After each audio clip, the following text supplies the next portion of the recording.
I want to welcome you all. It's just such a pleasure to look out here today and see so many old friends and so many wonderful people who are associated with the Graduate School of Oceanography and the University of Rhode Island. I want to start by reading the land acknowledgement for the University of Rhode Island and the Narragansett and Neantic peoples, and then say a couple words about John, and then hand over to Mark Parlange, our president. The University of Rhode Island occupies the traditional stomping ground of the Narragansett Nation and the Neantic people. We honor and respect the enduring and continuing relationship between the indigenous people and this land by teaching and learning more of their history and their present-day communities, and by becoming stewards of their land, which we too inhabit. I want to make one brief comment, which is we had the boat burning yesterday. How many of you remember the boat burning? Okay. I'm pleased to say we had Narragansett tribal members at the boat burning. You know, it really is an enduring, continuing relationship. The next thing I want to say is I want to mention John Knauss, who we're all gathered here to honor. As I drove in this afternoon, I thought, when John arrived in Rhode Island, he was 36 years old. And he brought a ship that he'd purchased from the US Navy for $1. And that ship had on it a very expensive French car, a captain, and a first mate. And ever since that arrival, we've all been living out John's vision. And it's a pleasure to be part of it. With that, I'd like to hand over to President Parlange. Everyone, Mark Parlange, President of the University of Rhode Island. Thank you, Steve. So first of all, it's great to see all of you here. We've really been looking forward to this special occasion. So I'd like to make a very warm welcome to the Knauss family. It was lovely to meet both of you here. We're really celebrating here a very important and lasting legacy of John, your father. So thank you so much for this occasion. To all of you who are wearing a bow tie, I am very impressed. I went to a YouTube video and I gave up. Usually I put it on a tie, but I ran out of time then to do that too. So, but anyway, bravo. And I saw Veronica had a very important historical one as well.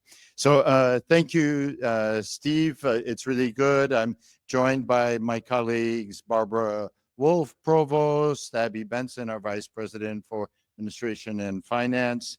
I'd really like to thank our panelists, Margaret Leinen, Jim Yoder, Matt Horn, and Aaron Peck.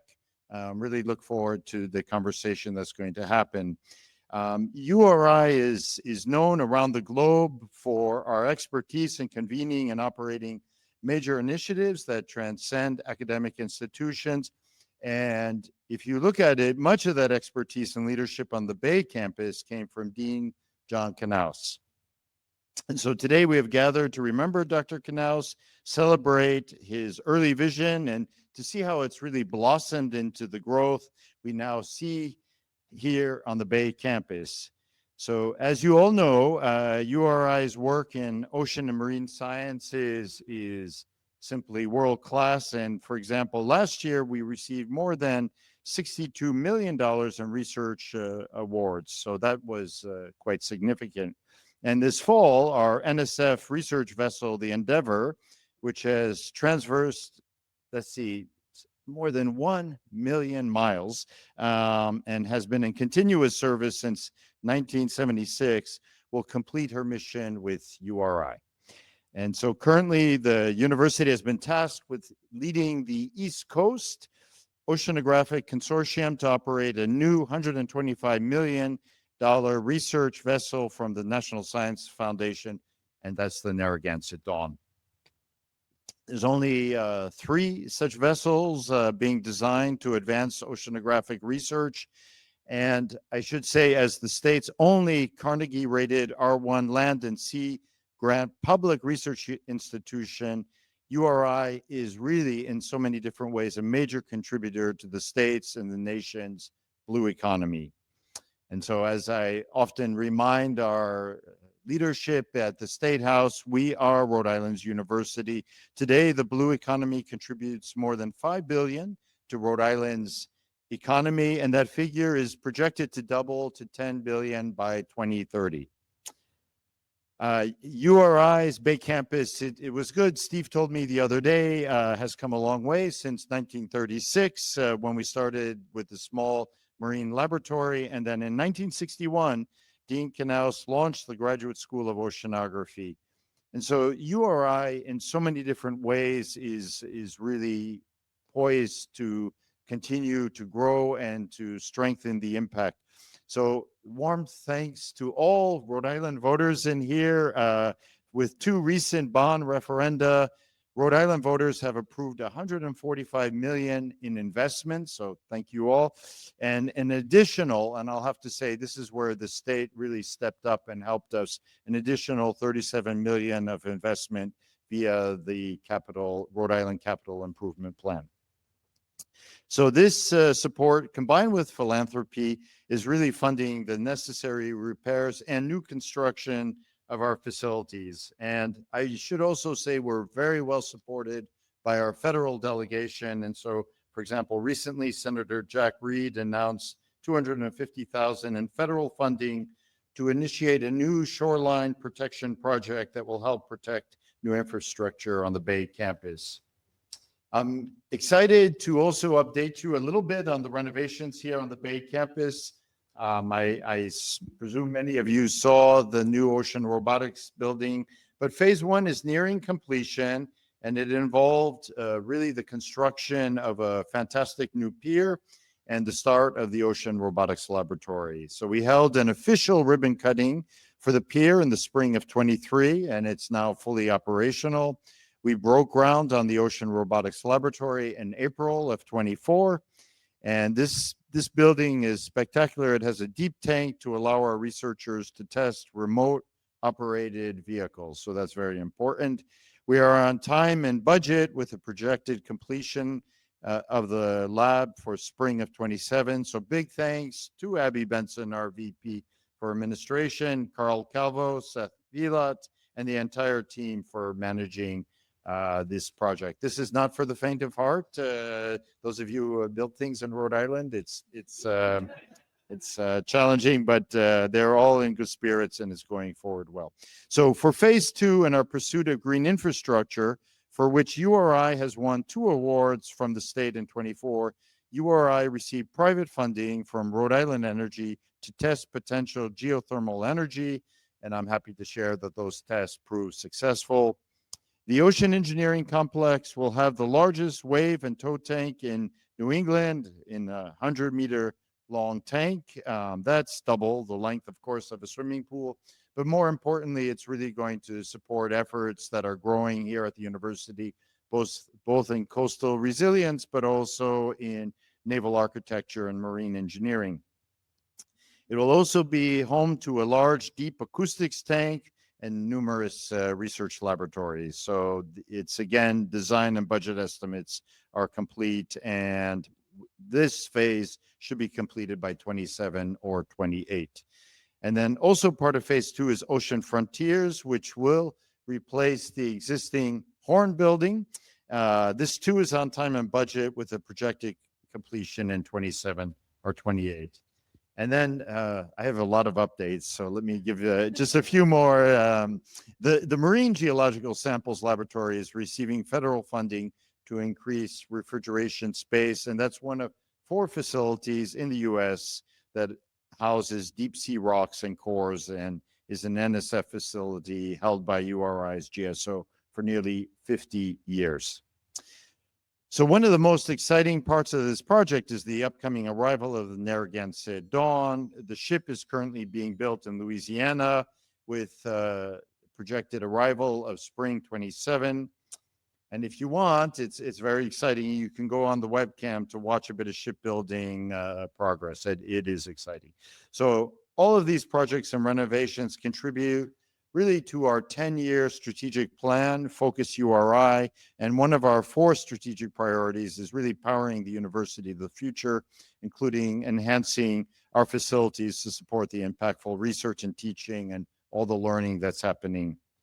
And so finally, to Will and Carl, I want you to say thank you for sharing your father with us. His initial vision really laid the groundwork for the Graduate School of Oceanography and really the future of the Narragansett Bay Campus. I really also want to thank you for your personal contributions to support the Knauss Fund for Oceanographic Excellence. So thank you.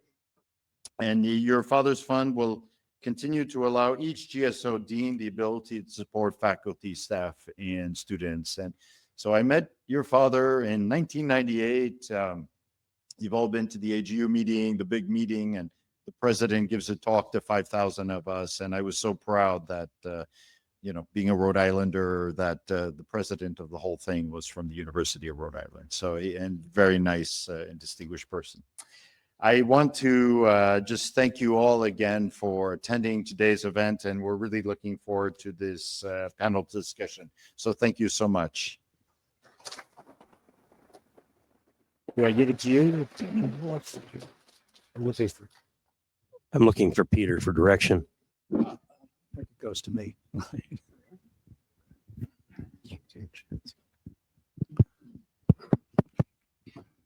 Well, welcome to the panel discussion of John Knauss's role in building GSO into an internationally recognized oceanographic institution and helping develop marine-related programs throughout URI. Each of the panelists has an opportunity to make some brief comments. Then we'll hear a recorded message from former GSO Dean Bob Deuce, following which I'll pose some questions to the panelists, and then we'll end with a brief Knauss era by the numbers. So let me introduce the panel. First is Margaret Leinen, and I have to give I can't give you your whole CV, Margaret, because it would take a half hour. But she is a GSO alum. She's a former GSO dean, former National Science Foundation Assistant Director for Geosciences, former Director of Harbor Branch Oceanographic Institution, and currently Director of the Scripps Institution of Oceanography. Matt Horn is also a GSO alum. He's the business unit lead at Tetra Tech in South Kingstown, Rhode Island, managing a team of scientists, engineers, and software developers and technical staff. He specializes in the fate of oil, chemical, and sediment loads in the ocean environment and provides assessments to industry and government to inform decision-making. He is the current chair of the GSO Advisory Council. Erin Peck, my left, has a PhD from Oregon State University. She's a GSO assistant professor in marine geology and geophysics. And before coming to GSO, she was a postdoctoral researcher at UMass Amherst and the U.S. Geological Survey in Woods Hole, studying the effects of human alterations to salt marshes and how that affects their resilience to sea level rise. I think I got that. Okay, good. And I'm Jim Yoder. I'm a former GSO graduate student during the Knauss era. Joined the GSO faculty in 1989 after working elsewhere for 10 years. Served as GSO Associate Dean under Dean Leinen, and then an interim dean when Margaret left for NSF. Spent 3 years as NSF Division Director of Ocean Sciences, where Margaret was also my boss, and then 12 years as Academic Dean of Woods Hole Oceanographic. So to get things started, I'll start with a couple of comments on the panel, and then we'll go to the other panelists. As some of you know, Dave Smith and I recently resurrected the long-lost GSO history written in the early 1990s by former Knauss Assistant Dean Bob Sexton. It covered the period from 1896 to 1962, so ended with the arrival of John Knauss. I'm currently adding another chapter to this history covering the Knauss era, 1962 to 1987, and I'd like to read a paragraph I wrote as part of that chapter. Many of the elements that could lead to a successful URI Graduate School of Oceanography were in place in 1962 when Knauss arrived at GSO. During his tenure as director of the Narragansett Marine Laboratory, which is the immediate predecessor to GSO, Director Charlie Fish had developed a strong relation with the Navy, and the Navy was putting significant funding into the laboratory. The National Foundation was starting to ramp up its support for university science, including ocean science. GSO had its own campus, a degree of autonomy within the university, and had recently acquired additional acreage on the Bay Campus to allow for considerable expansion of new laboratories and facilities. For the first time, the institution now had a research vessel, RV Trident, which was acquired by Knauss before he even arrived, capable of working in deep offshore waters and for extended periods of time. Strong alliances were being developed with the Rhode Island congressional delegation, and in particular with Senator Claiborne Pell, who was elected in 1960. Finally, URI President Horn recognized that a small state university like URI needed to emphasize just a few academic areas in which to excel, and he chose ocean science to be one of those. In 1962, GSO was like a rocket on the pad, poised for launch. John Knauss lit the fuse. So I will turn this now to Margaret for your comments. So, okay. Coming to GSO about 10 years after John did, the rocket was well on its way, and it was. I think that one of the things that I want to reflect on was how we, who were students, saw John and his leadership.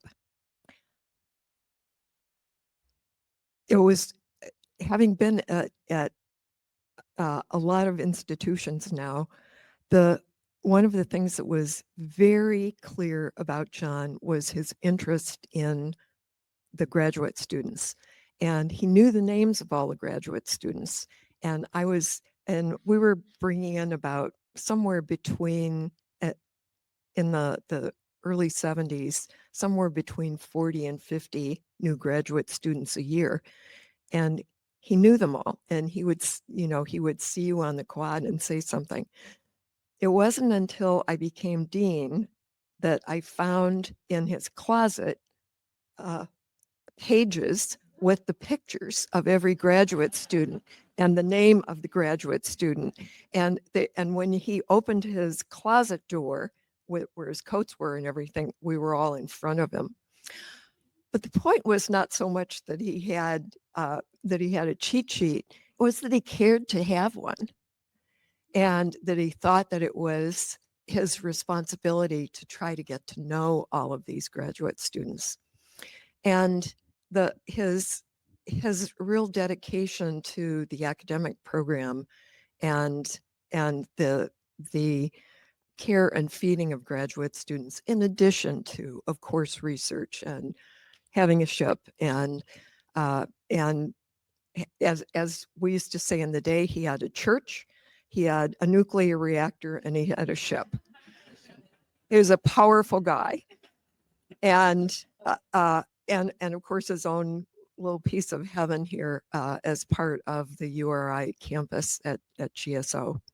And so I want to start just with that perspective, from getting to know him as a graduate student, seeing him come every week to the seminar and sit in the second row right over here and get to know us and our research. So it was a fantastic opportunity for a young graduate student to participate in a scholarly environment where people recognized and acknowledged your worth as a student. Go ahead. Thanks, Jim. So I'm looking out at what I look to be basically my family. I came to GSO in 2004. I graduated in 2011, and I managed to get about 2.5 miles away. And when I look about this audience, and when I think about Dean Knauss, I think about legacy, and I think about shared experiences. And Margaret just said the church, the nuclear reactor, and the boat, right? I worked next to the nuclear reactor. I married my wonderful wife in that church, and I spent countless months at sea on that ship, Endeavor, not Trident. But when I think about all of the shared history that we have together, I think about the core courses. I think about the breadth of knowledge that we learned in the chemical, the physical, the biological, and the geological sciences, and how we shared these experiences, we shared this knowledge. And later in life, what it did is allowed us to tie together really complex systems. And I didn't go to academia and I didn't go to government. I went to industry. And that is one of the most powerful things that I took from this institution. It was how to take these complex topics that are so interrelated and bring them together to help a regulator make an informed decision. I think about the student seminars. That was one of the things that began with Dean Knauss. And every student, every semester would come up here and give a little bit of a lecture, 10 to 12 minutes on their research, and get up in front of people and be comfortable with it. And I think that that's absolutely fantastic, getting to know how to summarize science, to tell a true story, right? He was the son of 2 school teachers, and he loved to share knowledge and get that out there. And then I think about the cruise requirements and just how amazing it is to have that combination of adaptability and flexibility, and to have that self-reliance, because you have to bring it if you're going to go to sea. But then also to be reliant on your peers, because something will break when you're out there. And there will be someone like Lynn up there to help you out and fix it, which she did. Thank you. So I guess it really just boils back to that legacy and that shared experience and that real sense of community. And I was asking Margaret how it felt to come back here after 2 years, and it really is a sense of coming back home. And I think Dean Knauss was one of the ones that really engaged us and really set that as the seed for this place. Thanks, Matt. Erin? Hi, everyone. I unfortunately did not have the pleasure of meeting John Knauss, but hearing from everybody and talking with Jim about his legacy is one that really struck me, was how John was the architect of the graduate degree requirements here at GSO, integrating classroom-based learning with research. And I think that is a model of graduate education that we often take for granted as, just sort of this model that everyone does. And I remember when I was a graduate student, which wasn't too long ago, the angst that I felt in the first year of graduate school when I had just taken 4 years of undergraduate courses. I was ready to dive headfirst into my research. I was ready to be in the lab, in the field, collecting data, analyzing that data. And so I felt a lot of angst about the core courses that I had to take. But after about a year or two, after I finished those classes and I was able to dive headfirst into my research, I ironically sort of felt that something was missing. And what was missing was the magic around being in a classroom, learning from experts, learning about topics that you might not necessarily be interested in learning about unless you're in a classroom, but really the community that you get, being in a community of other learners in the classroom, everyone's learning together.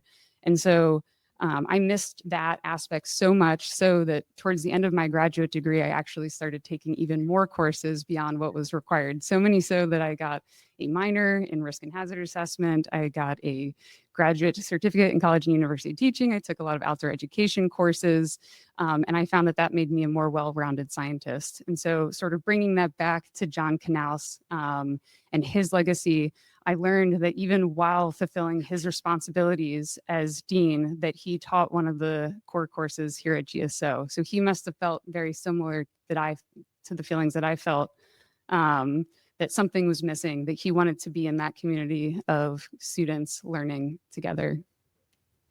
Oh, thanks.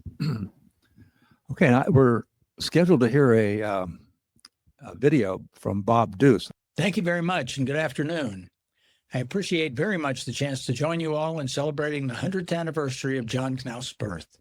I'd really hoped to be there in person, but other commitments and advancing age have just not made that possible. I'm sure that other speakers this afternoon will discuss John's tremendous accomplishments on the national and international scene in oceanography, including his fruitful relationship with Senator Claiborne Pell that led to the formation of the National Sea Grant Program. However, I'll focus my remarks primarily on the impact that John Knauss had on the University of Rhode Island and its Graduate School of Oceanography. It's difficult to believe that it's now been more than 60 years since John brought an old ship and a new science to the University of Rhode Island. URI turned to a young John Knauss to lead the development of the biologically oriented Narragansett Marine Laboratory into an open ocean comprehensive graduate oceanography program. Early on, John recognized that while oceanography might be the cornerstone of marine programs at URI, it was certainly not the only important marine-related area that could grow and develop here. With the help of John's vision and leadership, URI developed programs and departments in many marine-related fields in the 1960s and 1970s. The university gave John the title of Vice President for Marine Affairs, with line responsibility for many of these programs, but coordinating responsibility for them all. But how was John able to develop such a high-quality, internationally recognized oceanography and marine-based program at the State University of the smallest state in the nation? John himself said it was due to three factors: geography, a young university, and very strong university leadership, especially University President Fran Horn. While the three factors above were important for the development of URI's marine programs, I believe the most central and critical factor was John Knauss himself. For one thing, John seemed to know just what to do and when to do it. He made very few, if any, strategic errors during the formative years of GSO. Right from the beginning, he banned departments at GSO. As all of us in academia know, such artificial boundaries can be among the greatest barriers to collegiality, to collaboration, to cooperation, and to true interdisciplinary efforts. And John let his faculty do what they did best. He tried never to bother us with administrative trivia. He wanted us to be successful as teachers and researchers, doing everything he could to make that as easy for us as possible. The bottom line is that John accomplished all of that he did because he was an outstanding leader and administrator. Frank Newman was president of URI during part of the time John was dean. Frank said the following, and I quote, "John is a member of a rare breed of academic administrators who were also natural leaders. From a small, almost primitive laboratory, he built a world-renowned academic enterprise. His clear and articulate vision was the rallying point. His persistence and determination were the engine. His integrity was the moral compass. His natural openness was the bedrock of his warm relationship with all those GSO touched. John's enjoyment of life and work swept along those around him. I was always not only impressed with how hard everyone worked at GSO, but also with how much fun they had in the process. John was simply the best academic administrator that I worked with in the course of a long career." End of quote. John always remained an oceanographer at heart. For most of his tenure as dean, he insisted on continuing to teach the core course in physical oceanography, which all students had to take. He would rarely miss a student seminar on Monday afternoons, and his penetrating questions from the front row kept many a graduate student from sleeping the night before his or her seminar. John's leadership qualities were a major factor in one of the most important characteristics of GSO during his tenure as dean, a tremendous sense of community on the Bay Campus. Yes, there was an excellent teaching and research program there, and federal funding grew by leaps and bounds in the many and diverse marine programs on campus. But above all this was the fact that everyone enjoyed being there and working together. John was an outstanding leader with great vision who cared very much about the people who worked for and with him. Now, after hearing about all the amazing abilities and accomplishments of John Knauss, the listener must have some pity for the poor bloke who had to follow him in that position at URI. And the listener would be right. I had that unenviable task, and I entered it with administrative and intellectual terror. But John was marvelous. First, he took a sabbatical in London immediately to, as he said, get out of your hair. And John told me that he would never second-guess any decision that I made, and he never did. For that, I'm eternally grateful, as I know there were many times when he could have done so very easily and accurately. In summary, URI and GSO are extremely fortunate indeed that John Knauss left California for Rhode Island over 60 years ago. All of us who were or are at GSO can say simply, thank you, John.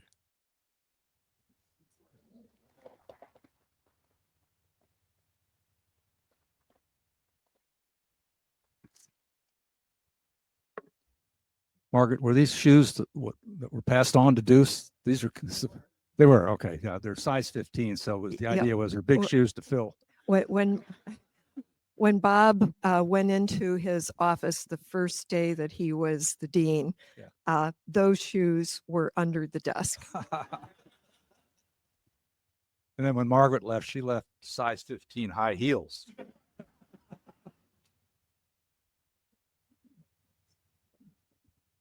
Okay, well, we're going to pose some questions, or I'll pose some questions to the panelists, and then we'll each have a chance to comment on the question. And we decided we'd start with the following: What emerging technologies or research directions, such as deep sea exploration, ocean observing systems, blue economy, applying AI to ocean data, might Knauss have championed today? Put another way, what research directions would he want to see among GSO today? And I'll ask Aaron to take a crack at it first. I would love to, because I'm going to be self-promoting and say that I think John would have championed coastal oceanography. And I actually have a quote here from John in a letter to the URI president, President Horn, upon accepting his role as dean. So John says, I realize that in conversation with you and other members of the university, I repeatedly emphasized my ideas on building the Narragansett Marine Laboratory into a major oceanographic institution. However, it was not my intention to give anyone cause for alarm in suggesting that, quote, open ocean work would be done to the exclusion of all else. There are many important problems concerned with coastal and estuarine waters, and in a state which appears to be roughly 30% seawater, I know that these problems are not only of scientific importance, but they are often of economic importance as well. I want to assure you that I will do what I can to strengthen the work of the laboratory in local waters also. No comment, Margaret? Well, John always looked to the future, and a great example of that, bringing in a new field, is really exemplified by Jim Yoder and Peter Cornillan sitting up there, and John's interest in bringing satellite study to oceanography. And Peter sat out in a trailer at the entrance of GSO for a number of years before they let him move here into the Watkins building. But I still remember when I was dean, asking for letters of recommendation for Peter, and one of those letters of recommendation came from Woods Hole. I won't say who it was from, but the person said that only at a place like URI with a dean like John could someone come in from a field outside of oceanography, establish themselves and become a tenured faculty member. That is not something that would happen at a lot of institutions. And I still have a wonderful photo of Jim and his whole team from an Equatorial Pacific cruise when they were, you had the ECTAC airline going back and forth between Tahiti and Hawaii to be able to make calibration validation measurements for satellite oceanography. And I think that's just one example, but now we wouldn't dream of thinking about oceanography without including satellite observation. There's someone in the government still dreaming.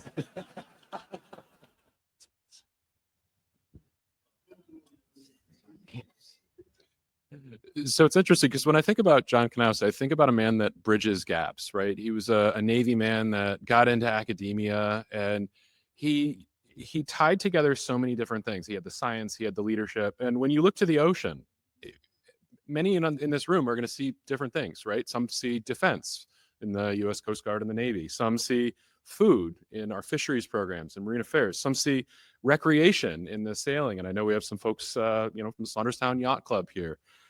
Some think about the new minerals and water. And there are so many resources there. And he was a gentleman that really recognized all of these different things, much like he recognized all of the different students. And I think he really would have been interested in ocean observing systems and some of these integrated systems that tie together the communication of all of these different resources onto a single platform that's available to everyone. It's available to the public. It's available to regulators. It's available to industry. And I think it's one of those really unique opportunities that we see here at GSO URI, as well as in industry, where we're now tying this together with things like even my company is working on the Northeast Ocean Regional Data Council to get data out there so we can do offshore wind development. You can do that for energy industry, for pipeline infrastructure. You can do that for risk and for Coast Guard, so you can rescue people. And having these systems that get this data out in real time is, I think, absolutely phenomenal and fantastic. Okay, well, let's try another question. And it has to do with, well, the question is, how did Knauss bridge the gap between science and policy, and what can we learn from his model today? And more generally, how important is it for ocean scientists to engage with those making and implementing ocean policy? And I wanted to start that way by pointing out that, and I think Dennis Nixon's in the audience, so he can correct me if I'm wrong, but I think John Knauss and his friend Lou Alexander, I think, converted the, I think it was the Department of Geography at URI into the Marine Affairs program and really got it going. Did I get that right, Dennis? Exactly right. Okay, good. Anyway, do one of you want to take on the science and policy question initially? Margaret, do you? Well, I think he walked the talk. Yeah. And John always wanted to see the results of all of this exciting research being used for the economy, for national defense, for the the environment, for better lives. And so not only did he support people like Lou in forming Marine Affairs, he was involved in it and in policy. And he encouraged other people to get involved in policy. Scott Nixon was another great example, one of our leading coastal oceanographers, who was one of the people always called on by state of Rhode Island for coastal issues for the area. And in many places, that and in many universities, that activity was not valued. It was, how many papers did you write? Not even did you teach your courses. It was strictly, how much money did you bring in and how many papers did you publish and where were they published?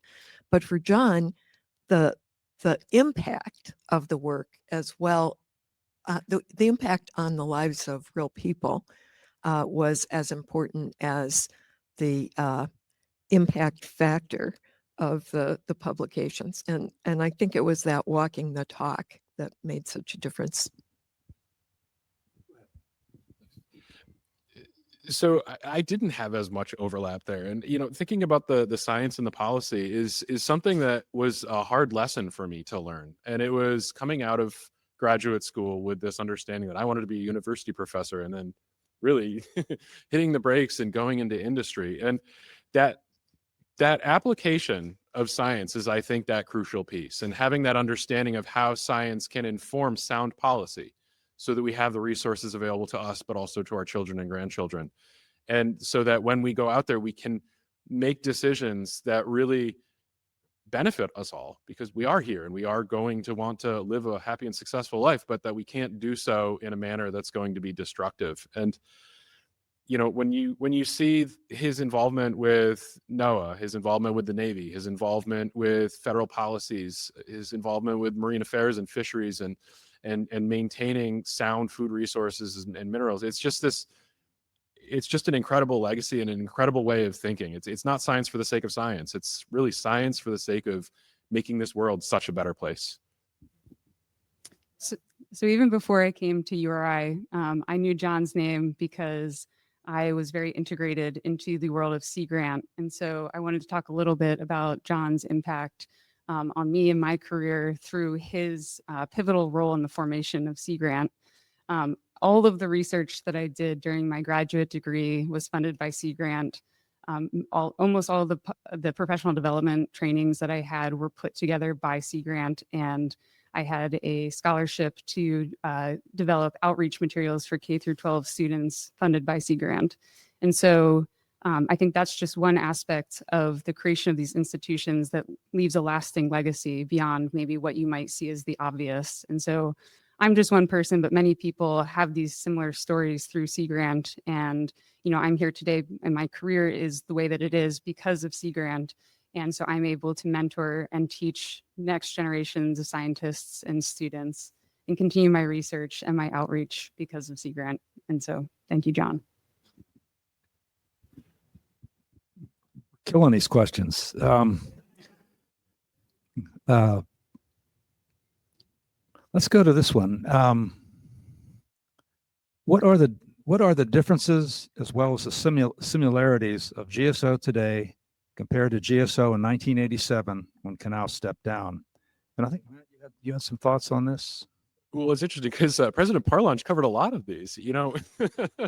When you were writing that chapter and talking about GSO being poised on that launch pad, just waiting for ignition. You think about where we are as a university and where we are with state support and where we are with federal support. And the fact that the people of Rhode Island have just overwhelmingly voted in favor of the improvements to this campus, the improvements to the pier, the ocean robotics facility. There's plans to replace CACs. This amazing amount of resources being poured into this university that is a shining star of research. And you think about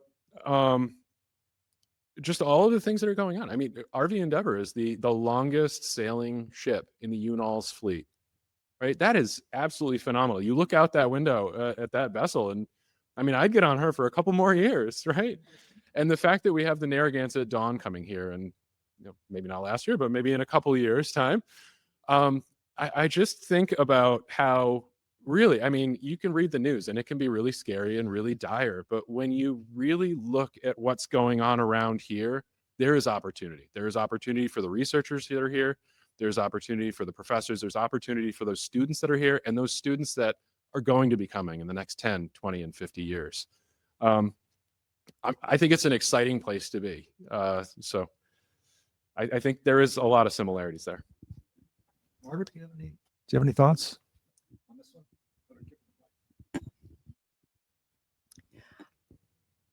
Well, when I don't know about GSO in 61 because I wasn't here, but the similarities that I see between the GSO that I entered as a graduate student and today's GSO come back to something I said at the beginning, the emphasis on the quality of the educational program and on the students that come out of the institution. And I don't mean that as an exclusion of the research. The research is fantastic, always has been. And it is recognized as one of the leading oceanographic institutions in the country, in the world. But combined with that is this dedication to the academic program. And that isn't present everywhere. And it isn't valued in the same way that it is at GSO. And I think that that's one of the enduring qualities. I think that one of the others is, as I said, GSO's tradition, because of John, of fearlessly stepping into new areas, and all of the work that came with the Cooperative Institute, with the Robotics Center, with the development of close ties with ocean engineering for robotics, are all great examples. And I'm sure that GSO is going to continue with that, because once it's in your blood, it stays. Okay, I think we'll go on to another question. And that is, Knauss believed in interdisciplinary approaches to ocean science. How can that philosophy help address today's complex problems? And I'll start with Aaron on this one. So, in my mind, one of the biggest threats that we face right now is the attack on science, the censorship of science, and folks, sort of not believing in whether it's climate science, oceanography, medical science. And so, I think one of the ways that John Knauss would tell us to combat the rise of censorship of science and the mistrust in science would be through interdisciplinary collaborations with science communicators. And so I think he would have just been really pleased with all the work that our communications team has been doing and tell us to invest more in the way that we communicate with the American public about the science that we're doing. Matt, yeah, it's about interdisciplinary. He has to mark for a moment. Yeah. I think Aaron did a great job.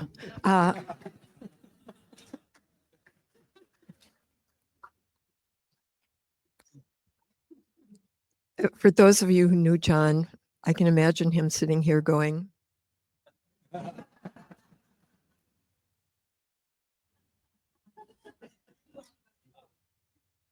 if you can't talk to a quahogger, you're not going to be successful.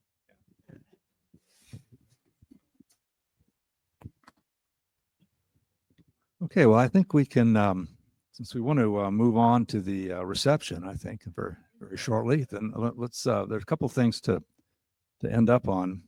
I said I'd end with Knauss by the numbers, or the Knauss era by the numbers. Basically the growth and compare from 1962 to 1987. So I pulled out a couple of things out of the GSO annual reports for these comparisons. So I'll start with the number of faculty and the total number of PhDs at the institution. So in 1962, there were 13 faculty, 20 total PhD positions here. 1987, when John retired, there were 37 faculty and 67 total PhD positions at GSO.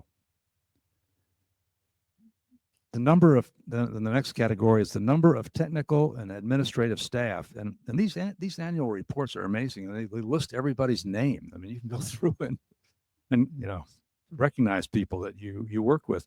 But anyway, the number of technical and administrative staff in 1962, when John arrived, there were 32. In 1987, when he left, there were 209. The number of GSO publications. In 1962, there were 20 that year. 14 were from biologists and 5 were from Knauss. So, and in 1987, that 20 had increased to 162 and 3 from Knauss, and he was still publishing in 1987 when he retired. So number of graduate students. In 1962, there were 21, which included Candace Oviatt. I don't know if she's here, but I did want to point out that she was a child prodigy, and she was only 8 years old when she was in 1962. And so 21 in 1962, and there were 132 in 1987 when John retired. Number of degrees. There were 7 awarded in 1962. There was 1 PhD and 6 masters. In 1987, there were 24 degrees awarded, 13 PhDs, and 11 masters. So then federal project funding.